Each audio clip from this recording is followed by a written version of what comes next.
വൈകുന്നേരം ജോലിയൊക്കെ കഴിഞ്ഞ് വീട്ടിൽ വന്ന് ചെറിയ ക്ലീനിങ്ങും പരിപാടിയൊക്കെ നടന്നപ്പോൾ ഓർത്ത് ദൈവമേ ഇന്ന് ശ്രീകൃഷ്ണ ജയന്തി ആണല്ലോ, അമ്പലത്തിൽ പോകാൻ പറ്റില്ലല്ലെന്ന് ഓർത്തു കേട്ടോ.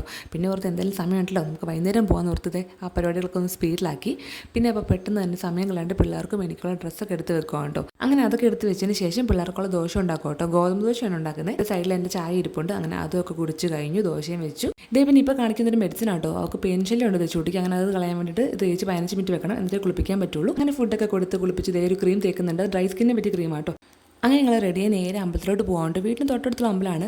അമ്പലത്തിൽ ചെന്ന് ഇവർ രണ്ടുപേരും പിടിച്ചാൽ കിട്ടില്ല കൈസ്, ഇതുപോലെ ഓട്ടമായിരിക്കും. അതുകൊണ്ട് തന്നെ ഞങ്ങൾ എത്രയും പെട്ടെന്ന് തൊഴുത് അർച്ചനയ്ക്ക് കൊടുത്തിട്ട് പെട്ടെന്ന് ഇറങ്ങി കേട്ടോ. അല്ല കുഞ്ഞിൻ്റെ സ്കൂളും ഈ അമ്പലത്തിൻ്റെ ജസ്റ്റ് ഓപ്പോസിറ്റ് ആണ് കേട്ടോ. അപ്പോൾ ഞങ്ങൾ അവിടെ നിന്ന് അധികം സന്ധ്യ ആവേണ്ട ഇറങ്ങി, കാര്യം ഞാനും പിള്ളേർ മാത്രമല്ലേ ഉള്ളൂ. അങ്ങനെ ഇതേ ചേട്ടൻ അതിലേക്ക് ചെരുപ്പൊക്കെ ഇട്ട് കൊടുക്കും കേട്ടോ. അങ്ങനെ ഞങ്ങൾ ചെരുപ്പൊക്കെ ഇട്ട് റെഡിയായി ഇറങ്ങി വീട്ടിൽ പോയി. ചെന്നപ്പോൾ അമ്പലത്തിൻ്റെ വിളക്കൊക്കെ എത്തിച്ച് പ്രാർത്ഥിക്കുമായിരുന്നു, സന്ധ്യ നമ്മൾ ചൊല്ലുമായിരുന്നു. പിന്നെ അല്ല കുഞ്ഞിന് പിറ്റേ ദിവസം കുഞ്ഞൊരു പരീക്ഷയൊക്കെ പറഞ്ഞിട്ടുണ്ടായിരുന്നു കേട്ടോ. അപ്പോൾ അതിനുവേണ്ടി പഠിപ്പിക്കായിരുന്നു കേട്ടോ ഞങ്ങൾ. അപ്പോൾ ഇന്നത്തെ വീഡിയോ ഇത്രയേ ഉള്ളൂ. ഇഷ്ടപ്പെട്ടാൽ സപ്പോർട്ട് ചെയ്യാൻ മറക്കല്ലേ.